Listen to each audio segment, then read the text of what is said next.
যার স্পেসিফিক যার বিরুদ্ধে অভিযোগ তার তো একটা সে লাগবে যে আপনার যে অফিসিয়াল ডিউটির সময় উইদাউট পারমিশন আমি কোনো স্টেটমেন্ট দিতে পারি না। আমি বারবার একটা বলছি এনার জন্য রিজিয়ন ম্যানেজার এন্টাইটেল।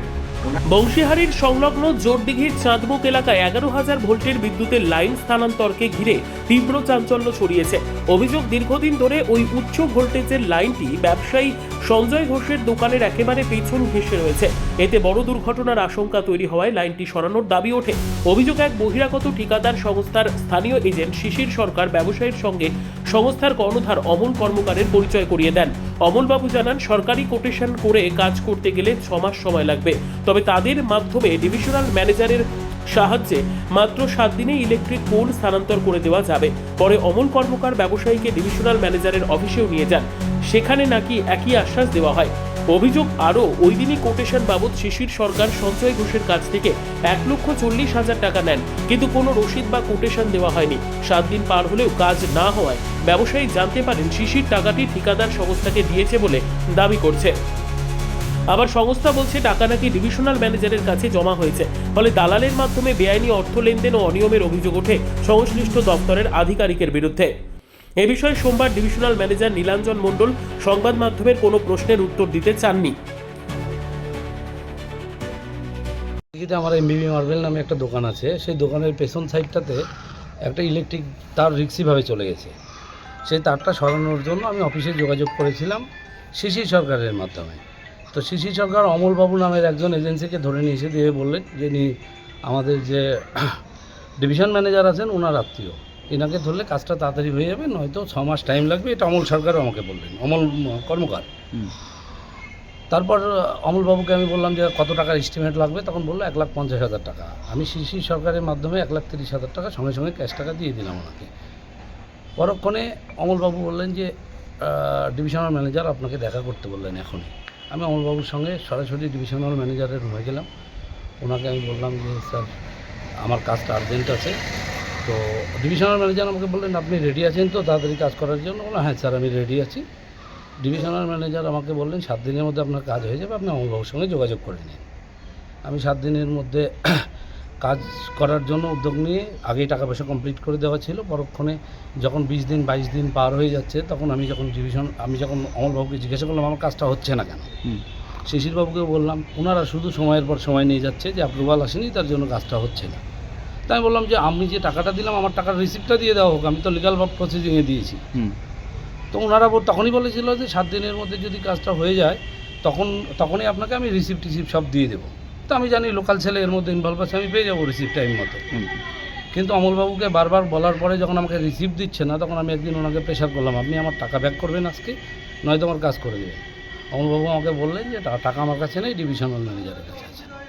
আমি সরাসরি ডিভিশনাল ম্যানেজারের কাছে 2 দিন পরে ঢুকলাম, বললাম যে সাহেব আমার কাজটা লেট হচ্ছে কেন? ডিভিশনাল ম্যানেজার আমাকে বললেন যে অ্যাপ্রুভাল আসেনি, একটু টাইম লাগবে। ঠিক আছে সাহেব, যদি টাইম লাগে তাহলে আমার টাকার রিসিপ্টটা দিন। ডিভিশনাল ম্যানেজার বললো আপনি টাকা দিয়েছেন, কাকে টাকা দিয়েছেন? আমি বললাম অমলবাবুর মাধ্যমে দিয়েছি। এবার অমলবাবু বলছে যে টাকাটা আপনার কাছে জমা আছে, আপনি অমলবাবুকে ডাকুন। তো ডিভিশনাল ম্যানেজার, আমি যেই জন্য গেলাম একটা কমপ্লেন নিয়ে ওনার বিরুদ্ধে, উনি এজেন্সিকে ডেকে তার বিরুদ্ধে কোনো স্টেপ নেবেন সেটা না করে ডিভিশনাল ম্যানেজার আমাকে বললেন যে আপনি একটু ওয়েট করুন, আমি আপনার কাজটা 2-4 দিনের মধ্যে করে দিচ্ছি, আপনি কারোর সঙ্গে আলোচনা করবেন না, না অমলবাবু না শিশিরবাবু, কারোর সঙ্গে কোনো কন্ট্যাক্ট করার প্রয়োজন নেই, কাজটা আমি করে দেবো। পরেক্ষণে ডিভিশন ম্যানেজার বাবুর কাছ থেকে আমি চলে আসার পরে যখন আমি খোঁজ নিই, তখন শুনি উনি কলকাতায় চলে গেছেন, আমার কাজ নেই, কেউ কোনো রেসপন্স দিচ্ছে না। এবার আমি আমার টাকাও ফেরত পাচ্ছি না।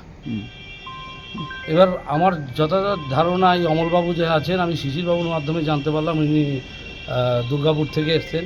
ওনাকে যখন আমি বারবার করে বলছি আপনি টাকাটা ফেরত দিন, উনি বারবার করে অফিসারের কথা বলছেন যে টাকাটা ওনার কাছে আছে, আমি কোথা থেকে ফেরত দেবো।